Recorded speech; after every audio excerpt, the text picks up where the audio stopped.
I gotta ask, it's always Eliza, but it's never Itrutsa. What's going on here? Ah, that would be telling, I think. See, but the only thing you're telling here is lies. You're not telling truths here. That's the thing. That's the you see what Well, the problem is, you know? well, I kind of act, so that's kind of, kind of professional lying, isn't it? Ah, man, I guess that's true. Kind of. Do not be in the allegations. You shall be Eliza for now. I know. Ah! Hmm. Hmm? Hey. Hey everybody, welcome back to another episode of OverVoice Season 4, and today we have the lovely Eliza or Z Andrews here with us today. Z, would you like to introduce yourself? Yes, hello. My name is, well, everyone knows me as Z Andrews. I'm a voice actor from the UK, and my credits include the upcoming Forgotlings game. I was in New World as Bella Ruby. My Pride is Moonstrike, which I think was kind of like my breakout role. And I'm also in the upcoming indie series Scobler Forest, where I voice Mary Beth Scoop. Nice. Well, thank you so much for coming on. It's been I was surprised because you asked to join. No one ever asked to be on here, so it's like I was Oh, I was really happy actually. there's a first. There we go. But yeah, Eliza, what got you into voice acting and how's your journey been so far? Oh, well, it must have been about 10 years ago now that I actually started actually unpicking voice acting. Mm, So basically for anyone who doesn't know, in the UK we have college, which isn't like university, it's kind of like an extension of school. yeah. Um where it's not as like, you don't actually have to attend it. You're not legally obligated to attend it. But anyway, I went to college to study art to begin with, after my first year. So that was about 16 at this point. But then I really wanted to get into drama and acting. So I didn't get properly into it until about 17. But when I was sort of doing research into acting and stuff, I came across actually no, I was a bit more into the Transformers, like the Michael Bay Transformers Oh, movies at the nice. time. It was a weird phase, but yeah, then I started like thinking about it and I was thinking, oh, okay. I did notice that John DiMaggio was like in a couple of these movies. Mm, And then it started like, I started looking more into like, career voice actors and stuff and like discovered VO Buzz Weekly with Chuck Duran and Stacey J. Aswad. yeah. Um, and that was like, whoa, okay, there's like a whole world here that I just been sleeping on this whole time. And then it just started getting more into it and I started getting more into it and doing more research. And when I was 18, my mum actually got me voiceover coaching with he's a voiceover artist here in the UK. His name's Gary Terza, Nice. and he does like a mentorship scheme where he like gets you your first demos. He teaches you the sort of basics of voiceover, and yeah, I started off doing more fan projects, with Casting Call Club when I was in college, unpaid stuff. But it wasn't until like the pandemic where I started taking it seriously. So, um, in February 2020, the really ambitious time that was, Oh, yeah. um, I went to London because the Voiceover Network, which Mm. sadly now has, Oh, disbanded, unfortunately. has it? Um, Oh, that sucks. When did it yeah, disband? about a month ago, month and a half ago. Oh, damn, But that's quite recent. I did not know it disbanded. yeah, but don't worry, the communities are all strong and everything. And, Yeah. Rachel like did an amazing job like connecting everyone across the world, but we're still like, planning our own sort of events everywhere. Oh, that's good. Um, yeah, but yeah, so Rachel put together a workshop with Neil Kaplan. So I had been interacting with Neil before, but this is our first time ever meeting in person, and we did a workshop. But I was a pool of nerves. Like I was really like jittery and a bit starstruck, I think. Um, but then I started investing more. Like I got my MacBook, which I'm talking to you through now. And then just gradually started making more and more upgrades because I think that was the point in, the pandemic where everyone was like really investing in the home studios and Yeah. stuff. Got it right there, that sort of black shape over there. That's my booth. Oh, yeah. Um, Nice. and yeah, that's where I am now. And yeah, that's really how I got started. And I had my sort of I want to say more of a breakout role in the more indie sphere when I was cast as Moonstrike in the YouTube series My Pride. Mm. Like all of a sudden I just got like 1,000 followers on Twitter and it was like, whoa. Um Oh, fair enough. So, and yeah, it's just been more indie projects since then. I've got an agent now in voiceover with VoiceFox. Yeah, I saw that. Um, Congratulations, dude. thank you. Yeah, it's honestly that was a bucket list thing for me. Mm, And auditioning whenever I can, more indie stuff. But yeah, I'm happy with where my career's going at the moment. Yeah. that's so awesome, man. I did not know that that Transformers played a part in this. That's actually really cool. I feel like with most voice actors though, that there's some degree, even if it's like the 1980s cartoon, Beast Wars, there's always some kind of like, Yeah, full but yours was like circle yours was like element. specifically the Michael Bay ones, which I don't think people mention that much. So it's very interesting. Yeah, which is funny because like when the first one came out, I wasn't really into it. But like my sister took me and my brother to see the second one when it was in Mm. cinemas, which was an interesting choice considering I mean we're 11, but I think Oh, that's yeah. kind of okay. But is Michael Bay, you kind of have to question it a little bit. But Yeah, but for yeah, those didn't really. oh, sorry, Oh, continue. sorry, Oh, no, sorry, you continue. sorry. No, No, that's what okay. no, we can't be polite. No. That's okay. You go. But It's okay. You go. so it was the fifth one that was like the real, yeah, that one. Yeah, no, Oh, didn't which need one that was that one. one? Was that one was that the last night, I think? Yeah, I was kind of disappointed to be British for that one because that was the one that was set in London. Oh, right. Yes, that's Yeah, yes. Oh man, they had what's his name? They had that not Michael Caine, the no, it was uh what's his name? Silence of the Lambs. What's it? I Yes, can't that think of his guy. name either. Oh, what's his name? Anthony Hannibal Lecter. Hopkins. It's Anthony Hannibal. Hopkins. That's him. Yeah, they had him in there. That was really funny actually. He was actually one of the better parts of that movie actually. Oh yeah, totally, totally. The thing is with Transformers, like I grew up watching those Michael Bay movies first, and then I saw like the old some of the older cartoons. But now that I Mm, look back after seeing Transformers One and all that, they really just they really just made Optimus Prime like a menace. Like, oh my god, he's so violent in those movies. yeah, Like like uncharacteristically violent. Like seriously, like especially like in the second and third movie, like Dark of the Moon and Revenge of the Fallen. Like in Revenge of the Fallen, he literally just says, "Give me your face," and he rips off the Fallen's face. oh Like God, yeah. what's going on? And then in And Dark of the Moon, he just obliterates Megatron and Sentinel Prime to like right there, like like a Mortal Kombat fatalities. Like whoa, like that's yeah, insane. and just keep in mind, like from the second movie on, he was pretty much a zombie throughout the whole like franchise after that because he got brought back to life. Oh So yeah, maybe that's there's why. that element too. Yeah, but Maybe that's why. I Maybe think he's very jaded that he died. He's taking it out on other people. oh, totally. But Michael Bay, ugh. Like what did he do to Transformers? You know what? I think as much as people hate the Michael Bay movies, I think the storytelling is not the greatest. But in terms of like effects and like how the Transformers looked, I think they look amazing. I think they still hold up like really, really well after all this time. Oh, totally, yeah. I thought they were quite cool, and then that's kind of why it threw me in Bumblebee when they were like a little bit more Mm. 80s-ified, if you like a bit more cartoony. Did you see Rise of the Beast? I haven't yet, no, It's no. that's actually all right. It's actually not that bad. Although they do keep Optimus Prime violent, of course. but it's Okay. it's not a bad movie. There's worse Transformers movies out there, like the last night. So Oh yeah, totally. As long as it's better than last night, I'll be fine.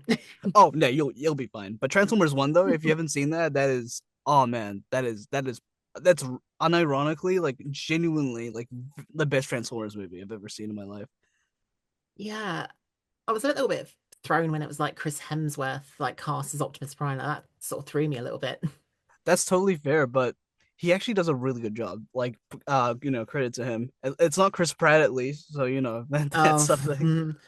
God, that was a weird saga, like with, Mario and then Garfield, like what was going on? He did okay as both of them. I think he fit Garfield more than Mario, but Yeah, I don't know. It's weird. It's the Chris Prattification. There was like a lot of it for a long time. I don't know if it's still going, but yeah, thankfully, yeah, I think that era ended, but yeah, that was Hollywood. That was Hollywood for you. that's fair. But yeah, I wanted to ask: Are you based in London right now, or are you based on anywhere else in the UK? So I'm actually based in Hertfordshire, which is the county just north of London, so Mm. it's not too far. Oh, nice. Did you grow up in Hertfordshire, or did you grow up somewhere else in the UK? Yeah, all from here, just Hertfordshire, born and bred. Yeah. Nice. Yeah, what was it like, growing up in the UK? Because like is like the UK, the US, Canada, like all these different, hubs around the world. Their experiences are like so much different than the others.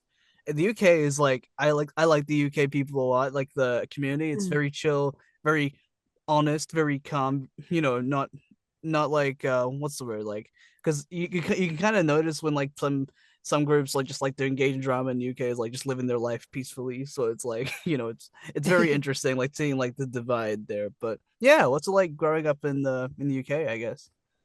Yeah, I mean, it was quite I don't really know how to describe it really. I don't really how to think about it, but um yeah, I mean, growing up it was quite nice. Like, you got primary school, which is kind of, I think everyone's primary school experience is a very similar sort of vibe, I feel. Um Depends. What was but yours like?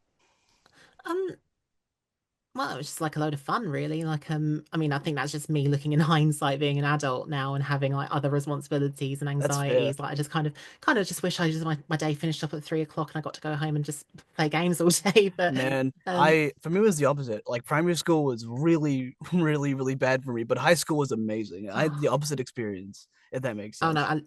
I literally had that exact opposite experience. Secondary school, ugh. I mean, I think that had more to do with me just being a teenager with ASD. I think that's just also it. That's fair. But college kind of bloomed. So it's kind of primary school good, secondary school rubbish, college great. Yeah, that's how it usually goes. I think I don't know. I'll have to really go back and dig into my memories. But primary school had its moments, but overall, it did not compare to like how great high school was, except for like one year of high school where I think I was like 16 and and I was just a really cringe like person at the time. It was just Mm. oh man, it's like I don't know. I don't like I was just really obsessed with like making vines, even though Vine was like dead for Oh, like fine. for like more than 3 years. So I don't know why I decided to like, hey, I'm gonna bring back Vine. And I made like all these vines for some reason. But this was like before TikTok happened as well. So like Mm. it was a time. It was a time. Oh no, mine. I'm a little bit older, like because my era was more like legitimately in secondary school. I was still in that sort of era where people were converting YouTube videos to MP3. Like that's how. Oh, to be fair, some people still do that, to be honest. Oh, really? Oh, yeah, oh well, I'm just so out of touch, but um, yeah, that was like BlackBerry Messenger era. That when I went to secondary school, Mm, that was back when people actually still had Blackberries. I mean, no aspersions cast if anyone still has Blackberries, but I feel like it's iPhone or Android now. yeah, Um, does BlackBerry still make phones or I think they do, but you don't really see them, do you? yeah, no, it's like it's usually just Apple or Android or one of those. It's usually one of those two with like I don't know. I don't really know what the third alternative would be, you know. No, probably a flip phone. I mean, I got a flip phone for for a social media detox, but Nokia still makes smartphone like flip phones. It's crazy. Mm. Are they still as tough as some of the older phones now or Oh, yeah, I could leave it unplugged for like a week and it'd still be on like 50% charge. that's actually really good. And like I That's imagine insane. Like, and hope the durability is still the same, you know. oh yeah, totally. And I mean, I don't know what Apple's excuse is, but yeah, I mean, things were better when we had flip phones that last for years. I still miss headphone jacks. Like I'm a be so Oh real. yeah. Like I don't like the wireless headphone stuff. It's like It, it's fine, but like I just prefer having something plugged in. it feels more reliable. And I think it kind of throws me when I walk around without my phone in my hand, but I still got my headphones on. Yeah, because I remember when the AirPods originally came out, and like it's like weird because like sometimes the designs of the AirPods it can shape your ears well or it just doesn't at all. Mm. For me, it just like it looked really uncomfortable. Because like I prefer the AirPods where because I don't have AirPods, but if I did have AirPods, I would prefer the ones which have like the circular thing, so you can actually like stick them in your ears instead of like have that weird sort of curvature that sticks them around Oh the yeah, outside. kind of more like Yeah, Raycons. yeah, like Raycons, yeah. Mm. Yeah, it was so weird. But I wanted to ask as well because I don't know if every UK still school does this, but I'm pretty sure in high school in the UK or secondary school, do you Mm. guys end up doing the it's like a workforce thing where you just work like work experience? Is that right? Is that Yes, we do that. Yeah. So my work experience is at a garden centre of all places. Oh, nice. What was that like? Was it were you like working there for like a week or something? Yeah, for a week. So basically you just do like a week work placement where you don't obviously don't get paid, but you just like kind of do that in lieu of schoolwork, Mhm. to sort of get you prepared for like doing jobs and stuff. Yeah, that's fair. We don't have that over here in New Zealand and stuff like that. You Oh, either work or you don't. But the majority of people work anyway. But I think it's a really cool thing, to like sort of subconsciously prepare yourself like being in the workforce so you can kind of expect what it's like. I'm surprised a lot more, countries and stuff and more schools like don't do that. yeah, like I mean, I mean, sort of running it back, like, I grew up on a lot of American media. Like, obviously we have our British shows and stuff, but Mm. obviously the pull was more for American TV shows. But I was a little bit confused when I watched like the In-Between is like a, I'm not sure if you heard of it, Oh, but I love the the In-Betweeners. oh, it's so good. I recently finished rewatching it. So like it's It been on my mind. it is rewatchable as hell, and so are the movies. Oh Um, yeah. yeah, so for anyone who doesn't know, The In-Between is like a coming of age comedy series, quite heavy language and subject matter, Oh but yeah. it's really funny. Yeah.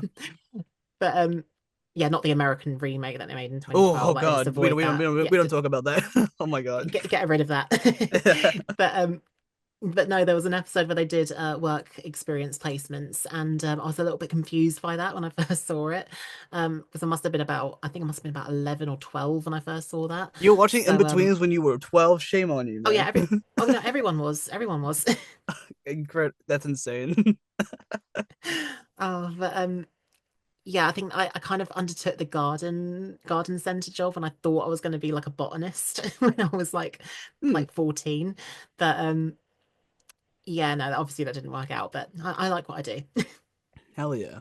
But yeah, I wanted to ask, are there any specific like roles or franchises like in the future that you would really like want to be a part of, like lend your voice to? Oh God, I mean, how much time have we got? So I don't um know, as much as you want. so anyone who follows me for a while and anyone who is subscribed to my YouTube channel knows that my dream role is El Sebastian in Lackadaisy. So Oh, okay. I've got some videos where I kind of don't I've actually come up with a monologue for her, like that's actually on my YouTube channel. Nice. And done a couple comic I'm dubs. guessing she hasn't been casted yet. It's just the character in the ethos. The character is, yeah, so thankfully I've got some like friends in the cast and stuff, but Yeah. I actually auditioned for the actual show. Nice. Yeah, I auditioned for Lacey, but obviously, yeah, you know how that went. But yeah, so El Sebastian in Lackadaisy is definitely my dream role. And I also, I mean, anything glitch. I really want to get on Mm. a glitch show at some point. I think everyone does, but Oh yeah, yeah. I don't blame them. The glitch is amazing. But yeah, totally. Like just the shows they make. I mean, it's interesting how they're not tied to a specific sort of genre. I mean, I think to some degree yeah. there's some kind of horror element in everything they do. Even that Knights of Guinevere show looks kind of a little bit Yeah. horror-esque. I think it might Um, actually just be horror because like I don't know if Gaslight District has like horror in it, but it just kind of reminds me of it like looks it. looks like apocalypse kind of vibes, It kind of looks like an apocalyptic Tim Burton show. Yeah, exactly. So maybe it is horror. Maybe that is like the underlying genre. I thought the genre was just indie and horror, I guess. But there's a I lot of think, indie horror stuff out there actually. yeah, I think that's just the thing. Mainstream doesn't like to scare people. Oh yeah, because like I imagine like with TV and like the mainstream stuff, there's like rules and guidelines of like what you can say, what you can show. With indie, you don't really have that much just those are, like those restrictions. But of course, there's like those YouTube restrictions and all that kind of stuff. But like I don't think that's as strict as the like national television and stuff like that.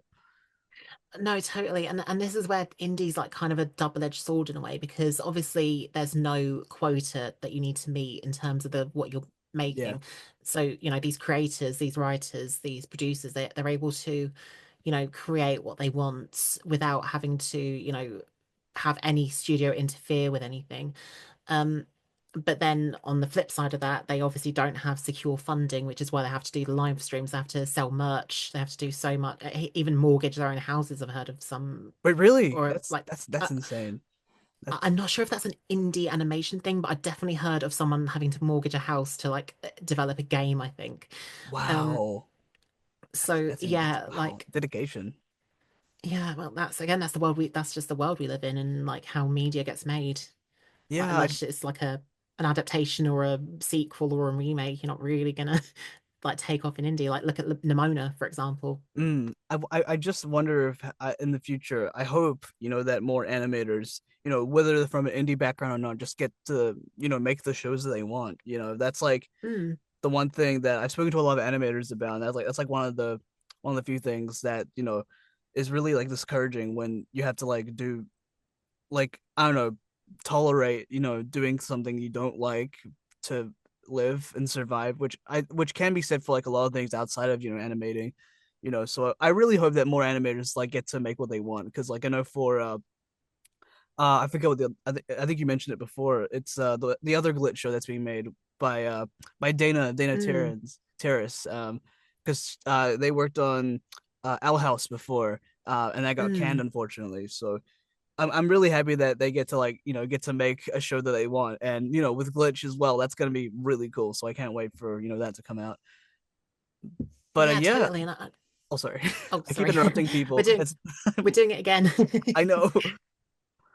But what I was going to say was, I think that's the thing. I think there needs to be more like, studios that are willing to make more indie productions. Mm. Um, I mean, I'm kind of hoping that like, studios like Disney aren't going to catch wind of how good these are because I kind of feel like that's when indie stops being indie. Um, Oh yeah, that's but true. Yeah, that's a but good point. you just got to, I mean, at least they just need to see that there's money to be made in originality and like, freedom of, creativity, really. Yeah, I feel like, of course, like a company could just take up like something indie and just turn it not indie, like something like, Has Been, which got picked up by Mm, I think A24 and also and Amazon. Amazon. Yeah. Mm, So like I think it definitely has the potential to. It's just like I don't know, like I don't know if, studios or indie things should be like looked down upon or looked in like a high pedestal or anything. It's more so mm, if either option, gives the creators to make what they want and, they're treated well while doing it, I think that's personally fine. No one's getting, scammed or anything like that. They're just, having a good mm. time making what they love and just collaborating with good people. I think that's really important. Yeah, totally. And I think there's also an element of like, indie creators kind of knowing their audience a little bit more Mm. because obviously they are, doing this for themselves. They are making their art for their art. They're not necessarily having to, do it for, because again, with companies like Disney, they kind of, they have a specific brand tied to what they put out. Um, so but with indie create they can't they'd like to get the the fans involved and like they do the live streams they get they put little like jokes into their shows and stuff. Yeah. um so I think there is definitely a lot of heart when it comes to these independent projects, which I absolutely love, and I'd love to be a part of like more as I go on.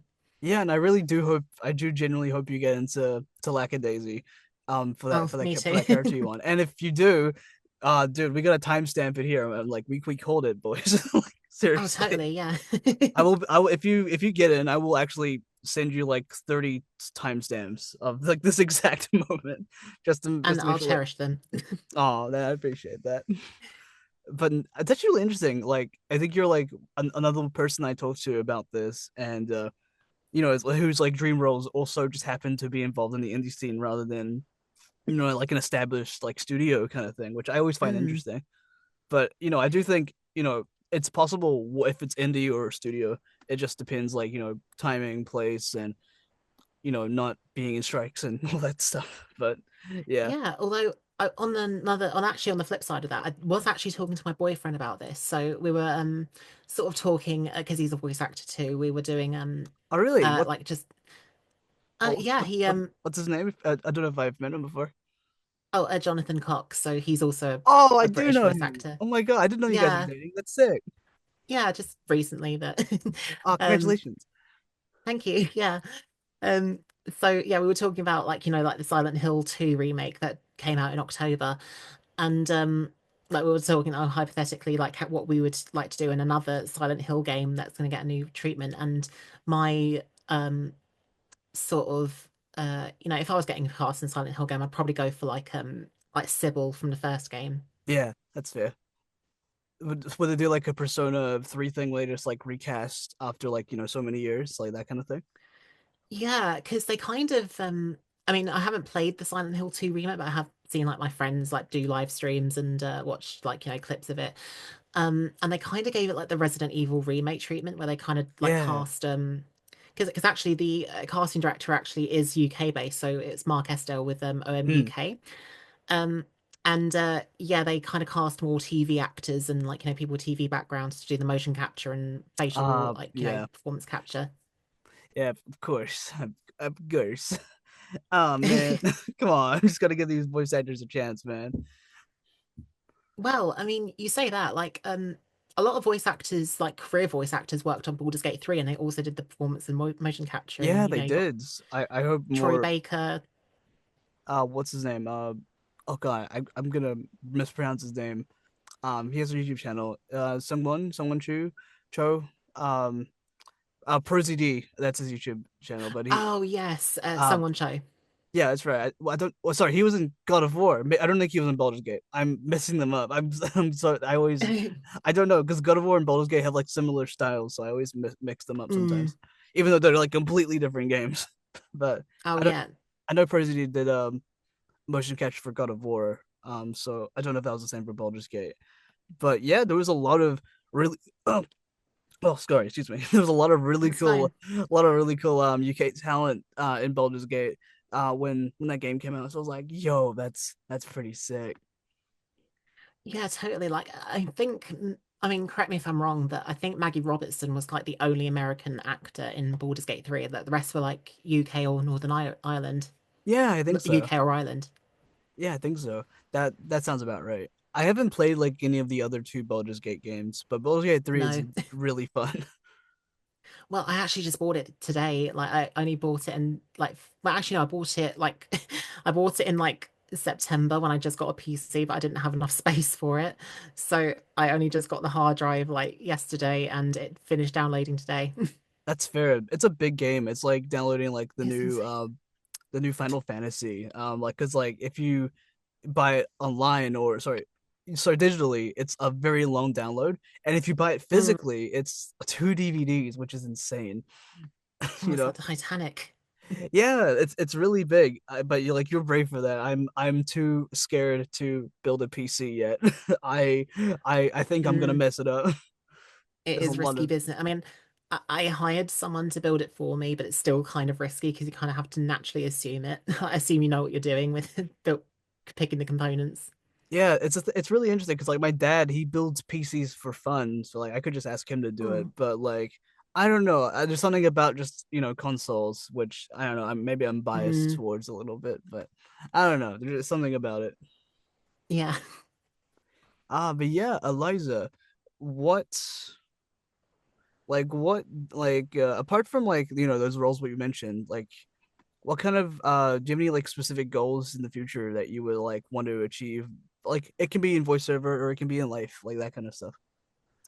Yeah, so in terms of voiceover, I definitely want to do, I mean, I want to do more like get into anime. Mm. Like, I think with like studios like Sound Cadence and like, doing more remote stuff.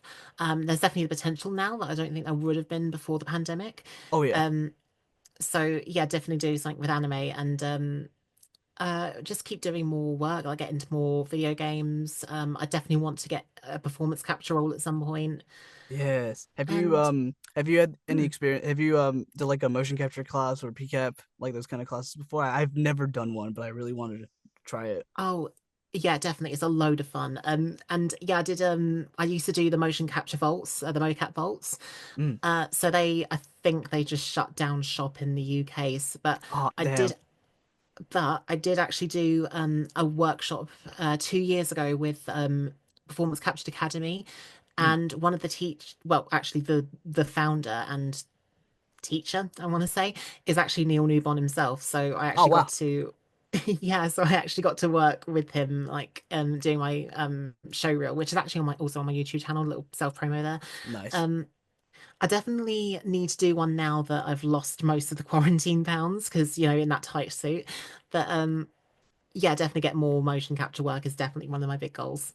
That's fair. I actually wanted to ask about motion capture in the sense that when you're getting the suit and you have like that I forget I don't know what it's called, but it's like a lot of Yeah, the headset, yeah. the headset. Yeah, is it heavy? Because it looks heavy.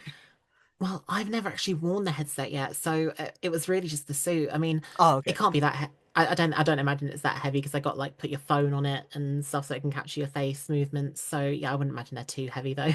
That's fair because I always am. It's not really the phone that I am interested that I'm like worried about. It's more so like the fact that you like have metal on your head Mm. that's like attached to like the phone and stuff. And then if you're in a session for hours, it's gonna be like very Oh physically, yeah. not taxing. It's not, but like I don't know. It's like I don't think it's gonna destroy you or anything. But like Mm. I can see how it can leave someone a little bit exhausted afterwards. You know. Oh no, totally. Like you definitely need to be like, even though like, you can be anyone, like, you can be fat, thin, old, young, overweight rather. Um and yeah, anyone can do it. But there is obviously some degree of physical ability in order to like, be able to carry the workload for the day. Yeah, but I always find it interesting in the sense that for performance capture or motion capture, because like if you're like in a recording studio, there's like not much range of movement, in the sense that Mm, I mean you'll get some, but like if when you're like doing PCAP or mocap, it's like kind of from the way I see it, it's kind of like it's like theater in the sense that you just have like so much space just to move around and stuff like that. I think there are like lines where it's like don't step outside this line or they won't be able mm. to capture anything or something like that. But you'll generally get like a lot more space, which I think is pretty cool. I might be wrong though. I still haven't done it yet, but I would love to. That'd be really cool. Oh yeah, I mean there are most of the time. I mean they're normally like in like converted airport hangars that or warehouses that have been converted into like volumes and like full studios. But Nice. ones like Pit Stop are pretty much just like the size of my room here. Like they're just like 10 foot by 10 foot. Mm. I also wanted to ask. This is totally random, but um, Hmm. I've only been to the UK once in 2011. It's been a while. I need to go. I need to come back. Mm, But um, I need to try the fish and chips there because the fish and chips in New mm, Zealand I've tried in Australia, but those are good. But I always hear fish and chips in the UK are also really solid. Like I see the chips, they look good, but the fish specifically, like that looks really good. It's just the way that it's battered and like the crispiness, mm. I don't know. There's something about it that I see in pictures but I need to experience. So as someone who lives in the UK and resides there, what can you tell me about? This is purely for research. Well, I think it really depends. Like you can obviously have to like be careful, like well, careful. Obviously, So like because we reputation. poisoned, it's like poison or something. Like contraband stuff. No, but like I had to like obviously have like a good review restaurant. I think like you can even get them in like pubs and stuff. Mm, But yeah, like that. I mean, I'm not a massive eater of fish and chips really, but you can have like cod, you can have haddock. Some people a battered sausage, mm, pies. But you definitely need some like good quality chips though. mm. Um, they used to be cheap, but now that inflation's like all over the place, so like Oh yeah, so I went to Brighton this on my birthday, like just gone, and I had fish and chips on the beach with a Diet Coke. It was like £11. So that's a lot. That's way more than I thought it would be. no, seriously, like before this like inflation happened, like chips were like £2 for a portion. Like it was insane. Um, That is crazy because like if you convert that to New Zealand dollars, that's like 22 like that's like $33. That's a lot. That's a lot for fish I and didn't chips. What's the I portions didn't like even big at least or Yeah, relative. I mean, I didn't finish it, and but I also had the added benefit, like luxury of having to like be wary of every seagull around me. So, oh yeah, that's right. and if anyone's been to the south coast of the UK, I mean, I feel like it's the south coast specifically, but it could just be everywhere. The seagulls are aggressive and they will attack you for your food. Oh really? So they're like geese kind of. That's insane. Like the seagulls in New Zealand, like they're more so like passive aggressive in the sense that if Mm. you and they'll eye you and if you have, especially if you have food, but they won't like go out of their way to hurt you unless you hurt them. but I did not know the UK seagulls had were built like that. Oh no, totally. I was clearly not aware of their game. Well, actually, now that I say that, when you go to London and specifically around the London Eye, so that part of the Thames, Mm. there are a load of seagulls there, and people like feed them, and they're just as like scary as they are on the beach. Oh god. Oh no. I actually went on the London Eye. I remember that was like one thing I did when I went to the UK. It was really cool. The only thing I didn't do in London at the time was I think it was I might be wrong here. Buckingham Palace is in London, right? Or is it somewhere else? Mm. No, Yeah. it's in London, yeah. Yeah, I didn't go to Buckingham Palace and I didn't go to Legoland, which was very sad. I was like, how old was I? I think it was like 9 when the last time I went, so it's been a while. It's been way over Mm. 10 years. But I need to come back. I'll visit next year. I've been planning to, but Yeah. yeah, I love the UK. I remember having a good time there. Yeah, London is a good place to be. Like, I definitely need to go to like New Zealand and Australia at some point. You should. It's a very long flight because I remember being in Yeah, the air for at least 24 hours. It was a very long flight, 24. over 24 hours. But like that's like But was that without like both ways? yeah. Wow. It's insane. So Eliza, Z, some would say, Mm, the last letter of the alphabet, mm. 26. I'm I'm improvising on the spot. It's terrible. I mean, Um, that's coincidentally my age at this point. really? I did not know you were Yeah, 26. You don't look yeah. 26. I thought you were like 23 or something. Oh no, I mean, it's funny that people sometimes think I'm older. What? Yeah, Insane. people thought I was old enough to buy alcohol when I was 14. That's oh wow. That's actually kind of Yeah, impressive. Like there's I no could have gotten ID. away with it. You could have gone away with it actually, because like, but you probably have to show ID, right? Or if they were that convinced, you may not even need It, it. yeah, that's true. Yeah, I never got checked for ID even when I was 18, but That's insane. But yeah, no, you don't look 26. You are a young buck in thank my you. eyes. Thank you.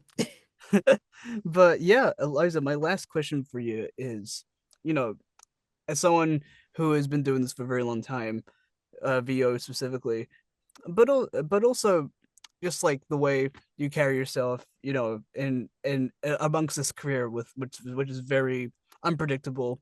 At times it can be unstable as well. So Mm. I want to ask you like what personally, keeps you going through like all the hard times or even the successful times, you know? Well, very, very deep question. So I honestly so let's say hypothetically I don't get cast in a role that I really wanted. Um, Obviously it does hurt. You do have to sort of toughen your skin up in this industry. Um, but what keeps me going is honestly just thinking and knowing that there's going to be a job that's right for me that I'm going to come across one day, and that the only way to go is up. Like you can only keep improving from this point. Um, and honestly just keep going, and also like getting creative as well. Like I've started dabbling in digital art, and even like On building up. wait, really? Yeah, so I didn't know that. That's sick. yeah, I kind of kept it on the down low because I kind of want to build up what I'm sort of building, That's um fair. in the sense because I'm kind of like getting into character design and stuff like that, so I'm kind of trying to build up a sort of thing that I want to put together. um Nice. And yeah, so just keep being creative, like always look for ways to improve myself and my craft, look for avenues that I may not have necessarily thought, like, going into motion capture and, firearm training for motion capture as well. And also looking to get my visual like acting reel put together at some point soon. Yes.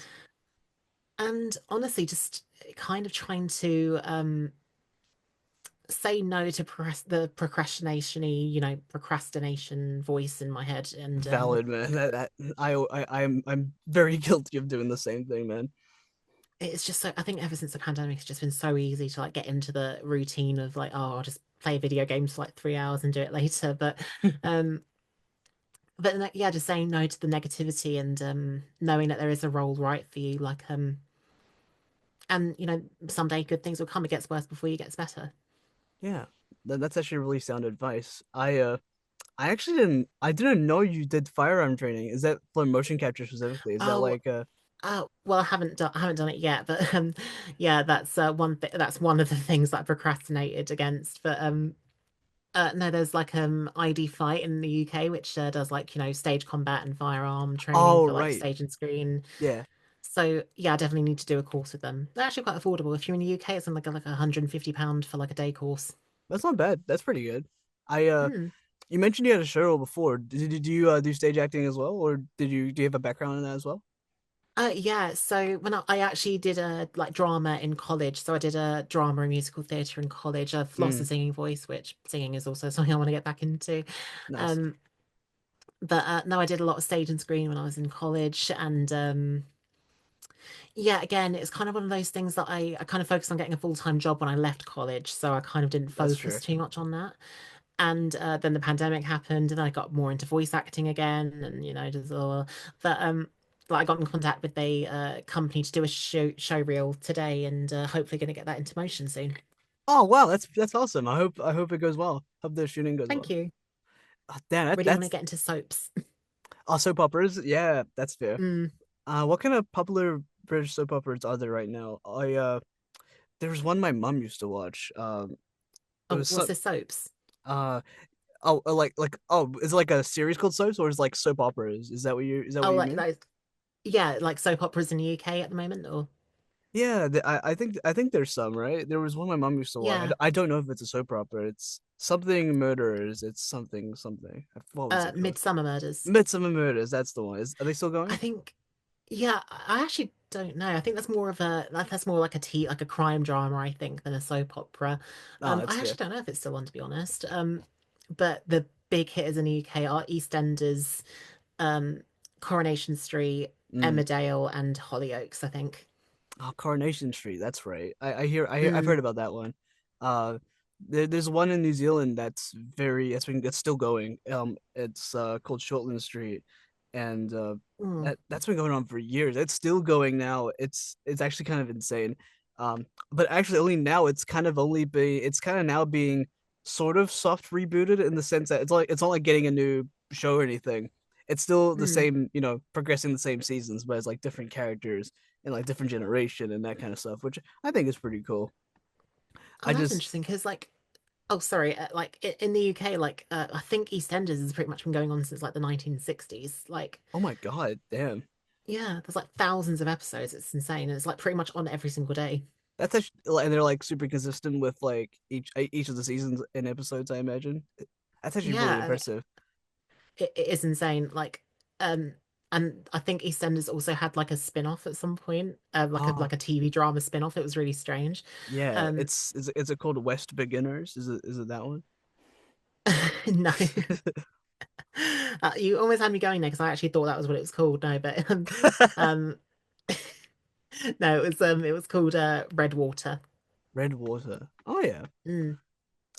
Would you this might be a horrible question to ask, but would you consider Doctor Who a soap opera considering how long it's been going? No, I No. mean that'd be. I mean, believe it or not, there was actually a Doctor Who crossover with EastEnders like back in the like 90s. Oh really? Damn. What was like? It was like what was like the plot? What would the plot be for that kind of thing? It, I think it was like a children in need sort of comedy special, like charity Ah, special. okay. Um, but yeah, it was weird. I'll have to give it a watch, but if I give it a watch, I'm gonna be really addicted to the series, and I have to keep watching like 1,000 plus episodes to. Mm, Because like with Doctor Who, I've seen I don't know if I'm like what's the word like super caught up in everything. I just watch every now and then because like Doctor Who has been he gets like sort of is it reincarnated when he dies and he gets reincarnated to new body, new actor, all that kind of stuff. regeneration, yeah. Regeneration, that's right. So like I remember seeing David Tennant as Doctor Who, Mm. and I and I think that's the only one I remember. And there's been millions more, I imagine. But Oh yeah. yeah. Now we're on Shooty Gatwa, and I'm super excited. They got the new season coming out in April. Oh, okay. Are you caught up in Doctor Who? Yeah, definitely. I thought the new season was it was okay. I think it's because it's trying to like stay more in tune with the modern standards of streaming television because you know that no Hmm. they're now a Disney Plus show. And but the new season looks really good. Like there's the cartoon villain in one of the episodes. Like they really up their Oh, game on the budget. nice. And did you are you like caught up from like all the older Doctor Who's as well, or are you like it's Well, like it's interesting. or do you just is there was there like a point where you started watching, you just been carry on from there, but you know, but you're aware of like what happened in the past kind of thing? Yeah, I kind of watch the old, like the classic series, like on and off. Like I kind of understand a little bit more because it's not like the overall story isn't really serialized and like the way a season would. Yeah, you can kind of watch them out of sync, but I kind of feel like with the modern series, it's kind of better to watch from the start and then sort of make your way through it. But with the classic series, you can kind of watch them on and off, I think. No, that's fair. Because you also mentioned like earlier on that you also grew up with a lot of American media as well. Mm, As you can tell, I've been extremely indoctrinated by it because I somehow have an American accent that shows more than my New Zealand accent sometimes. But yeah, I wanted to know like what kind of shows and stuff, you know, did you grow up watching, at least the American side, because like it seems you've kept your accent, which is wonderful. So I applaud you for that. no, it's fine. Well, if it makes you feel any better, I actually had someone like actually my friend Valentine Stokes. We met up for Oh, the first time in Valentine, yeah. Birmingham. Yeah, he's amazing. He's awesome. We met up in Birmingham for the first time about in October 2023, and like when we started following each other, he thought I was from New Zealand as well. Really? And yeah, and even when I went to America for the first time, one of my first interactions with someone, it was at the voiceover conference, Get Your Game On, and someone actually asked me, "So where are you from? You from like New Zealand, Australia?" I was like, "No, from the UK." You know, upon But first glance, I can see why someone would say Australia, because like, or even New Zealand, I would say, we have like it's a weird subconscious, like subtle look, and I can kind of yeah, I can kind of see it, you know, but like, but UK proud, baby. yeah, that's the thing though is I can't quite put my finger on the nuance of an Australian and New Zealand accent. Like it's kind of there's a very subtle difference. So I mean, I'm kind of talking from someone who's not in that area, but I can tell the difference, but I can't put my finger on it. You know what I mean? No, that's Um, fair. I do know what the differences are. There's like New Zealand is like if compare between the two, New Zealand is the more confusing one. With Australia, there's three different accent types. There's mm, standard, there's broad, which is like the Steve Irwin kind of accent, and then mm, there's cultivated, which is like a weird bridge between Australian and a UK accent. So like mm, Kate Blanchett, that's very cultivated accent, and I guess for standard, like Hugh Jackman is probably like the best example you can go for. yeah, New Zealand, on the other hand, is all over the place. So it depends where you're from.